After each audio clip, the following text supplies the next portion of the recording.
بسم اللہ الرحمن الرحیم۔ آج میں آپ حضرات کے سامنے عید کی نماز کا پورا طریقہ بتاؤں گا، کیونکہ بہت سارے لوگوں کو عید کے نماز میں بہت مسئلہ ہوتا ہے۔ جب عید کی نماز کھڑی ہوتی ہے تو وہ ادھر ادھر دیکھتے ہیں، جب دوسرا کوئی بندہ جب کوئی کام کرتا ہے تو وہ بھی اسی طرح کرتے ہیں۔ تو ایک کسی ساتھی نے بھی کہا تھا کہ آپ عید کی نماز کا مکمل طریقہ بتائیں، تو میں آپ کو اس ویڈیو میں انشاءاللہ عید کی نماز کا مکمل طریقہ بتاؤں گا۔ بہت آسان ہے، آپ دھیان سے سنیں۔ عید کی نماز کی نیت آپ کریں گے 2 رکعت نماز واجب 6 زائد تکبیروں کے ساتھ اس امام کے پیچھے کہہ کر آپ اللہ اکبر کہیں گے۔ سب سے پہلے امام ثنا پڑھے گا، آپ نے بھی ثنا پڑھنا ہے۔ ثنا کے فوراً بعد امام 3 تکبیرات کہے گا، اور ان تکبیروں میں آپ نے ہاتھوں کو کانوں تک اٹھا کے چھوڑنا ہے۔ پہلی تکبیر میں اللہ اکبر کر کے ہاتھوں کو کانوں تک اٹھا کے چھوڑنا ہے۔ دوسری تکبیر میں اللہ اکبر کر کے ہاتھوں کو کانوں تک اٹھا کے چھوڑنا ہے۔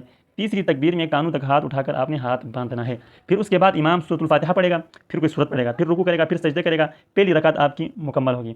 پھر جب دوسری رکعت کے لیے امام اٹھے گا تو اٹھنے کے بعد سورۃ الفاتحہ پڑھے گا، پھر کوئی سورت پڑھے گا۔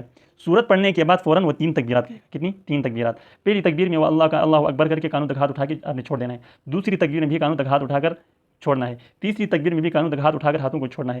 چوتھی تکبیر میں آپ نے ڈائریکٹ سجدے میں نہیں جانا، چوتھی تکبیر میں آپ نے ڈائریکٹ رکوع میں جانا ہے۔ رکوع کے بعد پھر آپ نے سجدے میں جانا ہے۔